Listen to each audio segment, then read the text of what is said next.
Again, so many transition elements or their compound act as a catalyst in many of the reactions, like iron in Haber's process.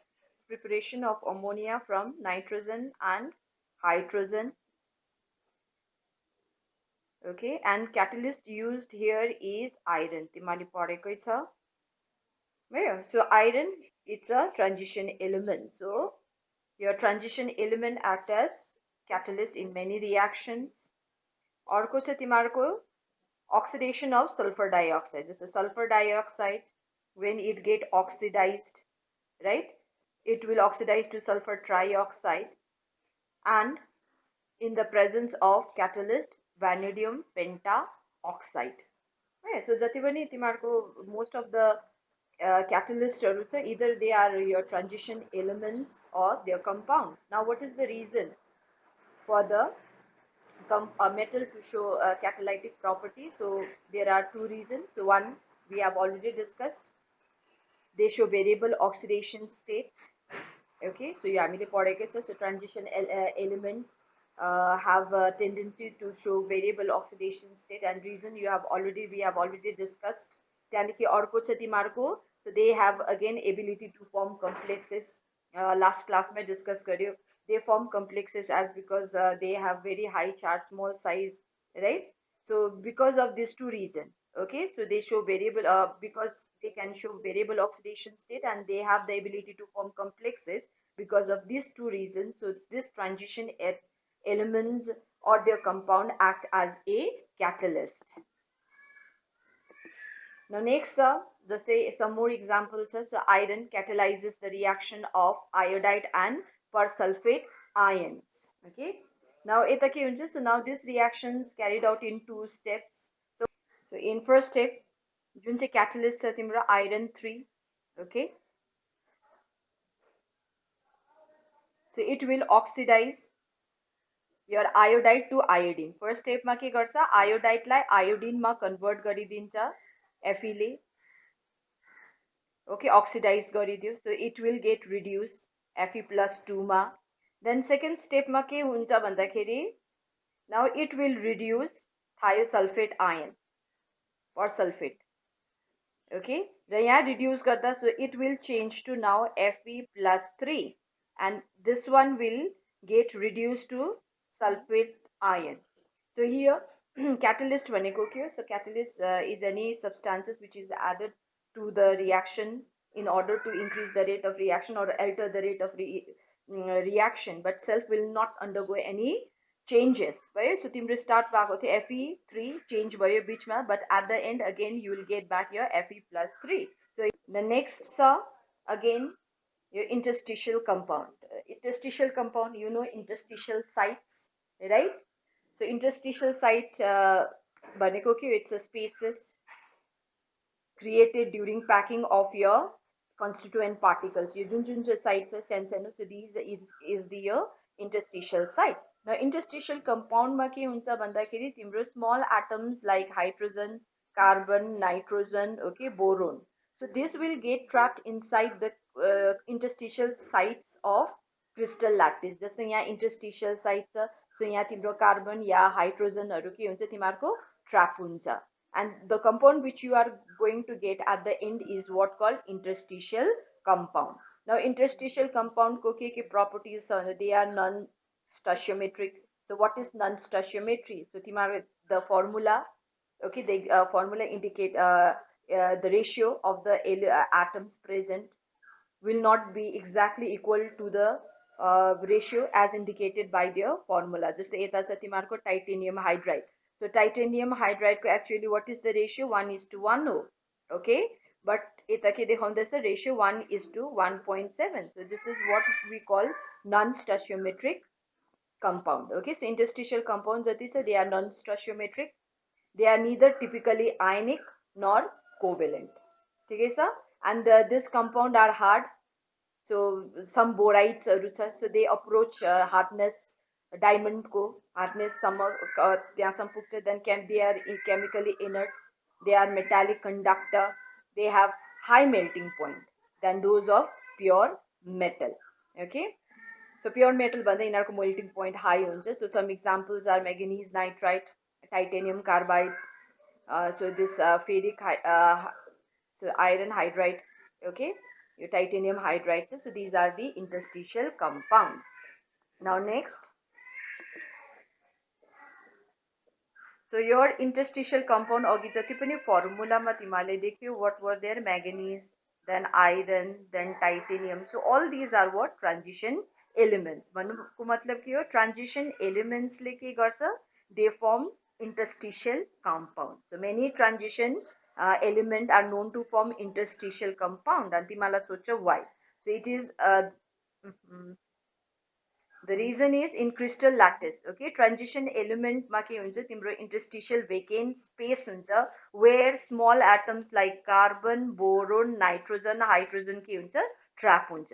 At the end it form a interstitial compound again. So many of your transition element ले किन interstitial compound form गर्छ भन्दा in their crystal lattice, okay, interstitial vacant space are present where they can accommodate small atoms like hydrogen, carbon, boron, nitrogen. For this region, transition elements are known to form interstitial compounds. Right? Interstitial compound को अघि नै formula दिएको छ, एउटा titanium hydride 1.7, iron hydride. Right? So these are example of some interstitial compound formed by transition elements. Alloy formation अब तिमीलाई alloyहरु तिमीले पढेकै छ हैन. So steel भयो, stainless steel, then bronze, then Indonesian नाममा bronzeहरु छ, तिमीहरुको soldierहरु छ, shoulderहरु. So all these are what? Alloy. Now alloy मा तिम्रो के हुन्छ? So copper, zinc, tin, हैन, त्यहाँदेखि ironहरु, यिनीहरु सबैको mixtureले के दिन्छ? So it will form is a transition alloy. Right? Now all these are transition element. भन्नुको मतलब के हो? Transition element forms alloy. Now question सोच again why? So the reason is your जुन चाहिँ transition metals हरु छ तिनीहरुको के छ? Similar size छ. Okay? Similar atomic size as we have already discussed. जुन चाहिँ difference छ atomic radii मा, हैन? So that is not much at the middle of the series. So because of their similar size, के हुन्छ भन्दाखेरि one metal can easily replace the other metal from it lattice. Okay, so lattice to form solid solution alloy. Again, transition metals they are miscible with each other in molten state, easily mixed by also. So for that region, okay, whatever this molten solution of two or more transition element on cooling form alloy. So alloy transition element ले किन form गर्छ? Again because they have similar size and because of that one metal can easily replace the other metal from its lattice to form solid solution. बुझेन भने बिचमा तिमीले सोध्नु सक्छ है. त्यहाँदेखि तिमीहरुको transition elements हरु छ तिमीलाई सोध्छ. So oxides हरु छ in lower oxidation state, they are basic. Intermediate oxidation state मा amphoteric हुन्छ र highest oxidation state मा acidic. Again transition metal oxide भयो, lower oxidation state मा basic, intermediate मा amphoteric and highest oxidation मा के हुन्छ? Acidic हुन्छ. So जस्तै तिमीहरुको scandium, okay, S2O3. So what is the oxidation state here? Sc2O3. So oxidation state निकाल्नु तिमीलाई आउँछ होला, आउँदैन भने सिक्नु पर्छ किनभने next chapter मा oxidation number calculate गर्नु is very very important. Okay, so यता कसरी छ? You need to calculate the oxidation state for scandium. So 2x plus 3 oxide कति हो? each को -2 neutral हो, so equal to 0 भयो. So x 2x हुन्छ तिमीहरुको -6 उता जाँदा माइनस हुन्छ, +6 हुन्छ. Okay, now x हुन्छ तिमीहरुको 3. So here the oxidation state of scandium is +3. So lower oxidation state. So this is basic in nature. जस्तो manganese को गर्यो, manganese MnO जस्तै यता oxidation state छ manganese को +2 basic, MnO3 यता +3 छ oxidation state basic. यहाँ तिमीहरूको कति भयो 3 यहाँ भयो 8 सो 8/3 oxidation state एकछिन है 8 4 2 जा देन यता के छ तिमीहरूको +4 भयो oxidation state amphoteric and here the oxidation state is +7 so तिम्रो oxidation number जति increase हुँदै जान्छ तिम्रो के हुन्छ that oxide will become more acidic in nature जति oxidation number कम्ती हुन्छ त्यो oxide हुन्छ basic in so F block element तिम्रो start हुन्छ 6th period देखि भयो यहाँ छ so and the two series are there in F block element lanthanide series actinide series तिमीहरूको so जुन चाहिँ यो पालि तिमीहरूको धेरै portion delete भएको छ okay from D block so one is your oxides of your transition element जस्तै तिमीहरूको potassium permanganate potassium dichromate it is not there in the syllabus र lanthanide actinide बाट पनि धेरै कुरा delete भएको छ okay so now what is the general electronic configuration for your this F block element F block element ko general electronic configuration is your n-2 F 1 to 14 n-1 D 0 to 1 and ns2 भयो so अब lanthanide series र actinide series so lanthanide series तिम्रो कहाँदेखि start हुँदैछ 6th period so what would be its electronic configuration 6 भनेपछि तिम्रो valence cell हो तिम्रो 6 so कति हुन्छ यता ns भनेपछि 6s2 okay I am writing electronic configuration for lanthanide 1 भनेपछि के D को के हुन्छ 5 okay D 0 to 1 then F भन्दाखेरि कति आयो 6 minus 2 means 4 F 1 to 14 so तिम्रो lanthanide series मा 4 F orbital के हुन्छ filled हुन्छ भयो actinide को त्यसरी नै electronic configuration कति हुन्छ so this is in 7th period so 7s2 then D कति हुन्छ 7 minus 1 means 6 D 0 to 1 र तिम्रो n minus 2 means 5 F 1 to 14 so भन्नुको मतलब actinide series मा कुन चाहिँ F orbital fill हुन्छ 5 F so lanthanide मा 4 F orbital will filled up okay and in actinide 5 F यो याद राख्नु so again general electronic configuration छ for lanthanide 4F1 to 14 5D 0 to 1 6S2 for actinide 5F1 to 14 6D 0 to 1 7S2 now next so actinide lanthanide contraction so this is very important so what is it vandakiri now there is steady decrease so when we move from left to right okay so there is decrease in the atomic radius or ionic radius of lanthanide both ko ke huncha atomic ionic radius ekdam decrease hundai jन्छ if you see the graph you will get this type of graph for atomic radius and the atomic number so ekdamai decrease hundai jन्छ so this is what we call lanthanide contraction actinoid contraction again lanthanide actinoid contraction means nothing it's a decrease in the atomic and ionic radii of lanthanide okay lanthanide contraction ho bhane actinoid for actinoid contraction with increase in atomic number okay now question auncha what is the reason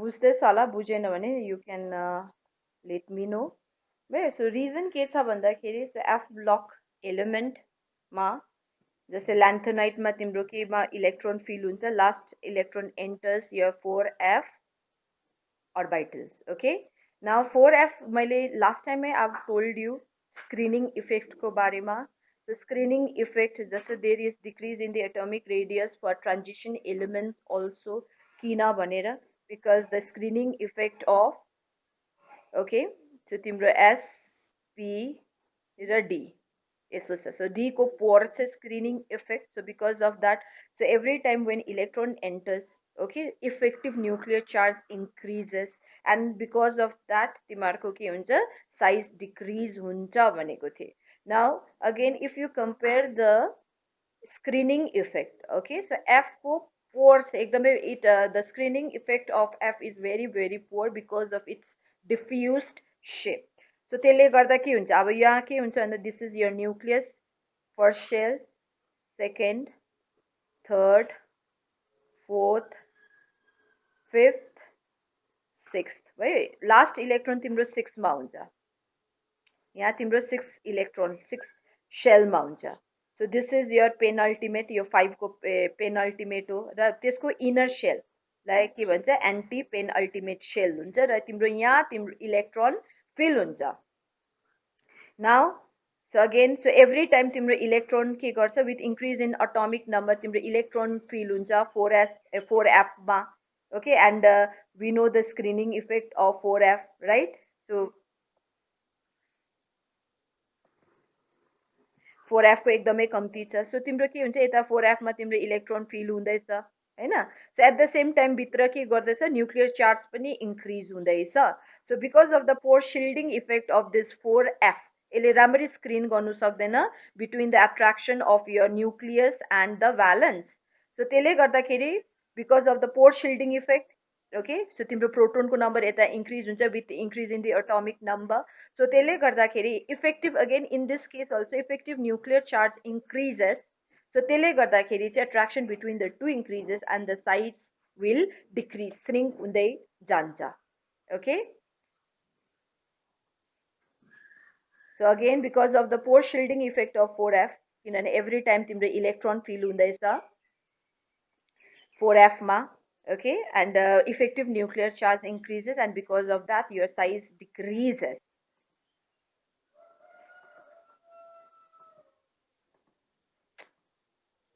just wait here pointer अर्को छैन रहेछ so with increase in the atomic number the positive charge on nucleus increases by 1 unit हैन and one more electron enters same 4f 5f shell so the electron in 5f 4f shell हैन 4f for lanthanide 5f for actinoid subshell imperfectly shield each other now shielding effect lesser than D subshell as I've already told you now because of this your effective nuclear charge increases and with increase in the effective nuclear charge valence shell is pulled slightly towards nucleus and this causes lanthanoid contraction बुझ्यो होला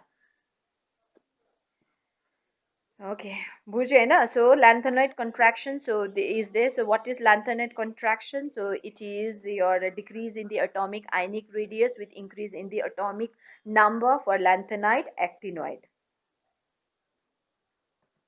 now question अब तिमीलाई आउँछ what are the consequences of lanthanoid contraction भनेर आउँछ okay consequence तिमीहरूको first is your resemblance of second and third transition series मैले पहिल्यै भनेको थिएँ यो फर्स्ट स्टार्टिङमा तिमीलाई मैले प्रिभियस क्लास अर त्यसको अगाडि क्लासमा मैले तिमीलाई भनेको थिएँ so transition elements okay so जुन चाहिँ छ तिमीहरूको third series there are 4 series हैन first series or 3D series then 4D series 5D series हैन सो त्यहाँ के हुन्छ भन्दाखेरि तिम्रो फर्स्ट सिरिज र सेकेन्ड सिरिजको रेजेम्ब्लेन्स त्यति ज्यादा हुँदैन बट सेकेन्ड र थर्डको रेजेम्ब्लेन्स ज्यादा हुन्छ भनेको थिएँ and it's because of lanthanide contraction now you know what lanthanide contraction is है तिम्रो साइज बिचमा के भन्छ पुरै डिक्रिज भएकोले गर्दा नाउ सेकेन्ड किनभने तिम्रो जुन चाहिँ lanthanide छ so that is in third सिरिजदेखि स्टार्ट हुन्छ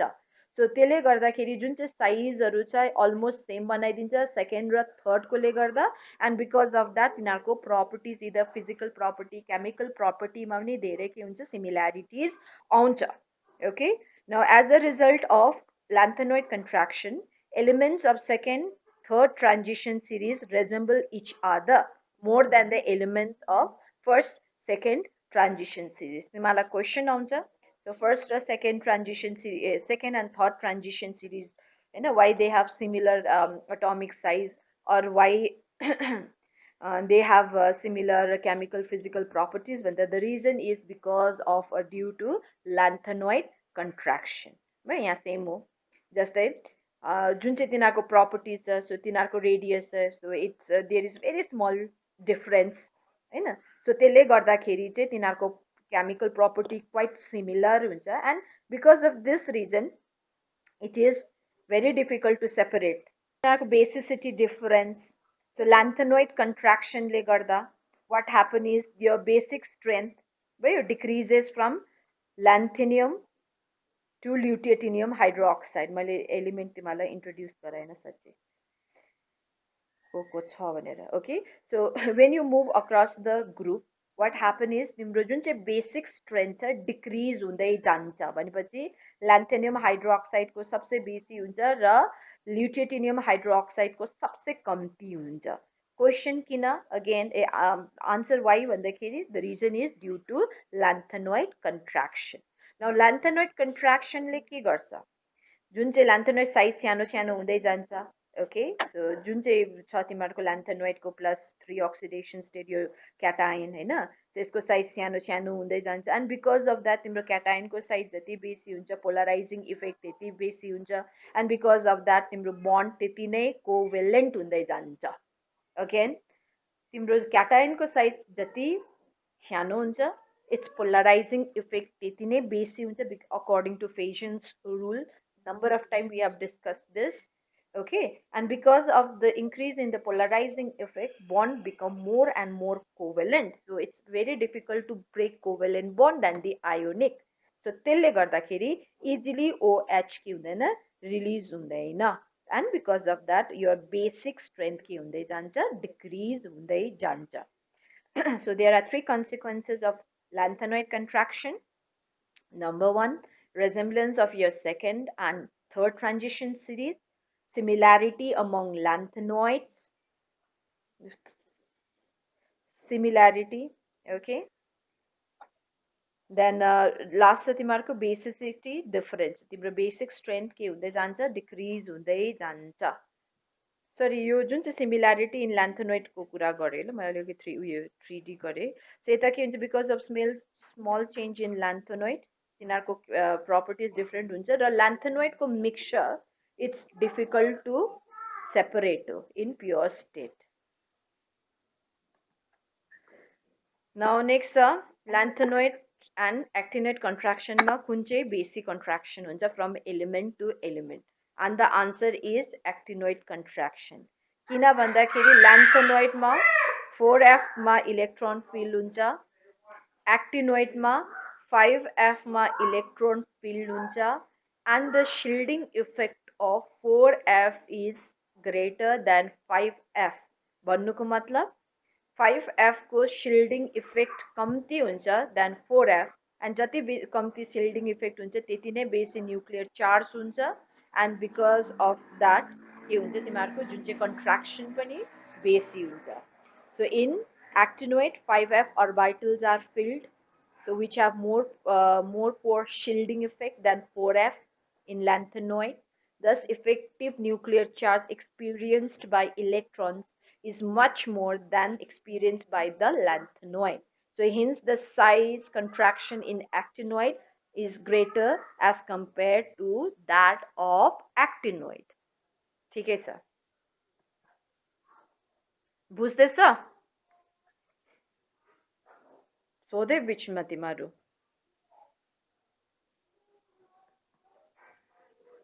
Now characteristic, अब यहाँबाट धेरै पोर्सन्सहरू डिलिट गरेको छु मैले. अघि नै भने एक्टिनोइड ल्यान्थेनोइड यिनीहरूको इलेक्ट्रोनिक कन्फिगरेसन्सहरू छैन है, केमिकल रिएक्टिभिटीहरू छैन, अक्सिडेसन स्टेटहरू छैन. तर अलिकति याद राखिराख्नु, यो common oxidation state for lanthanoid and actinoid is +3 भनेर. सो अलिअलि तिमीलाई इन्फर्मेसन चाहिन्छ. Now lanthanoid and actinoid both are coloured compound. So तिमीहरूको के गर, unmute गरेर you try to answer ल. Why lanthanoid is paramagnetic in nature? Alisha, answer गर त. Then F cell मा unpaired electrons हुन्छ. Yes, and जस्तै transition element why it is we call it, दुईटा reason थियो नि, unpaired electron and unpaired Allow DD transition. Yes allowed DD transition so अब यता चाहिँ कुन ट्रान्जिसन हुन्छ होला द्याट यस एफ बुझ्यो सो तिमीहरूको यो अनपेड इलेक्ट्रोनले मात्रै कलर बनाउँदैन तिम्रो इलेक्ट्रोन्सहरू जम्पहरू गर्नु सक्नु पर्यो सो अगेन तिम्रो एफ ब्लक एफ जुन चाहिँ छ orbitals that will also split up and because of that तिम्रो ट्रान्जिसन्सहरू पोसिबल हुन्छ जहाँ पोसिबल हुन्छ that ion or compound become colored in nature. Okay, very good. Now next, why they are paramagnetic in nature? Who can answer? Very simple answer. Why it is paramagnetic? Yes, again unpaired electron. Okay, so since it contain unpaired electron, कहाँ हुन्छ तर त्यो unpaired electron? कहाँ हुन्छ न त unpaired electron? जस्तै transition एलिमेन्टमा हुन्छ तिम्रो n-1d मा हुन्छ भनेपछि फर एफ ब्लक कहाँ हुनुपर्ने हो unpaired electron so you have to n-2d yes n-2 के n-2 को n-2 f n-2 f मा अनपेड इलेक्ट्रोन हुन्छ सो त्यसले गर्दाखेरि so it is paramagnetic in nature ठिकै छ नाउ नेक्स्ट छ yes sir. So they are highly electropositive metal हो हैन they are electropositive in nature they are reactive so यो alloy छ so they form lanthanoid को कुरा गर्दैछु so lanthanoid form alloy miss metal भन्छ so यो के हो भन्दा it's an alloy of lanthanoid metal 95% with iron 5% हुन्छ and traces of sulfur carbon calcium aluminium हुन्छ यो miss metal याद गर्नु okay 95% is your lanthanoid and 5% iron हुन्छ and it is used to make lifeline bullets cells etc actinoid मा paramagnetic किने भने f मा हुन्छ यहाँ जस्तै 4f मा unpaired electron हुन्छ भने यहाँ 5f मा unpaired electron हुन्छ so यसले actinoid form complexes but lesser than d but more than lanthanoid है d ले जति complexes form गर्नु सक्छ त्यो भन्दा कम्ती form गर्छ तर it will form complexes more than the lanthanoid can form and it have low ionization properties so अलिअलि यो तिमीलाई properties हरु याद हुनु पर्यो ठिकै छ